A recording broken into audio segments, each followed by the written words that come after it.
आप कह रहे हैं कि सुनने में यह आता है कि आदमी को जन्म जन्मांतरों के कर्मों का फल भोगना पड़ता है, तो स्वामी जी उसी जन्म के कर्म का फल उसी जन्म में क्यों नहीं मिल जाता? बेटा जी, सबसे पहली बात तो ये है, आदमी कितना चालाक है कि वो भगवान को भी गलत सिद्ध करता है। ये विश्वास नहीं करता कि ईश्वर जो करता है ना वो सही करता है। आपका कहने का पहला भाव तो ये है कि यानी ईश्वर ऐसा नहीं वैसा क्यों करता है, वैसा नहीं ऐसा करना चाहिए, यानी जिस जन्म में आदमी कर्म करे उसी में फल मिल जाना चाहिए। अगर इन चीजों को देखोगे ना, इतना बड़ा भ्रम पैदा हो जाएगा कि हर आदमी डिस्टर्ब हो जाएगा। क्यों? क्योंकि संसार के अंदर जो अच्छे कर्म नजर आते हैं उनके पीछे भी ना जाने कितनी बुराइयां छुपी हुई हैं, और जो आपको बुरे कर्म भी नजर आ रहे हैं उसके पीछे भी ना जाने कितने पुण्य छुपे हुए हैं। और अगर परमात्मा तत्काल उसको उसका फल देगा तो आदमी डिस्टर्ब हो जाएगा कि ये आदमी तो इतना बड़ा महात्मा, इतने शुभ कर्म करता है, तो इतना अच्छा बिजनेस करके दान करता है, तो इसके साथ दुर्घटना क्यों घटी? ये जन्म जन्मांतरों के कर्मों का फल ऐसे बना। एक कथा के माध्यम से आपको सुनाता हूँ। एक जगह पर एक मस्जिद थी और वहां पर एक मौलवी जी रहते थे, 5 समय की नमाज पढ़ते थे, और उसके सामने एक वैश्यावृत्ति करने वाली एक महिला रहती थी। वो महिला जब रोजाना मौलवी साहब को देखती थी, 5 समय की वो जिसमें नमाज सुनती थी, वो प्रातः काल के समय, भोर के समय जिस समय पर अजान सुनती थी, बड़ी भावुक हो जाती थी। वो कहती थी मेरे को भी मौका मिले, मैं क्या व्यसनों में फंसी हुई हूँ, तरह तरह के आदमी आते हैं, मेरे जिस्म को नोचते हैं, जिस्म को खाते हैं और मेरे को पैसे देते हैं और चले जाते हैं। मेरे ऊपर भी खुदा ये कृपा करे, मैं भी खुदा की इबादत में कभी जाऊं। वो ये सोचती रहती थी। और इधर जो मौलवी जी थे, वो जब नमाज भी अदा कर रहे होते थे, उनका ध्यान ये होता था कि है वो सामने कितनी सुंदर अप्सरा की तरह वो कैसे हूर रहती है, ये मरने के बाद ही मिलेगी, पहले नहीं मिल सकती, ये पहले नहीं मिल सकती।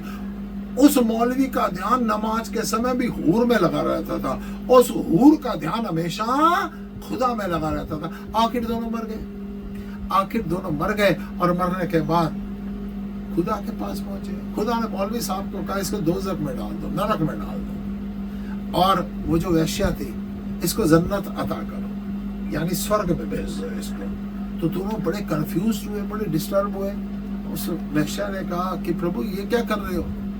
खुदा साहब, ये तो मौलवी साहब है, इन्होंने 5-5 समय की नमाज पढ़ी है, ये तो लोगों को बाहर पानी पिला रहे होते थे, ये तो बड़ी सेवा करते थे, और मैं तो वैश्यावृत्ति कर रही थी, मैं तो शरीर के भोगों को भोगती हुई अपने बच्चों का पालन पोषण कर रही हूँ। कहते हैं इधर आ, मौलवी साहब को कहा इधर आ, जिस समय पर तू नमाज पढ़ रहा होता था तब तेरा ध्यान का होता था। मौलवी का सर झुक गया, चुप हो गया, यानी वो अपने पापों को जानता था।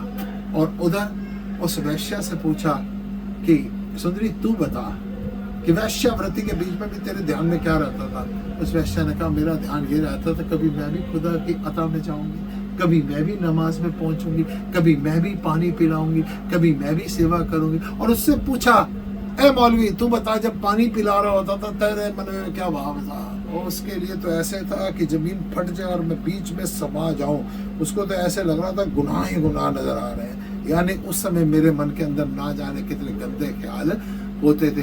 तो आप जो विचार कर रहे हैं कि अच्छाई के पीछे बुराई चल रही है, बुराई के पीछे अच्छाई चल रही है, अगर तत्काल फल भी अगर कोई अंतरात्मा से देखेगा ना तो उसको नजर आ रहा है जो मैंने कर्म किया था उसका फल मैं पा रहा हूं।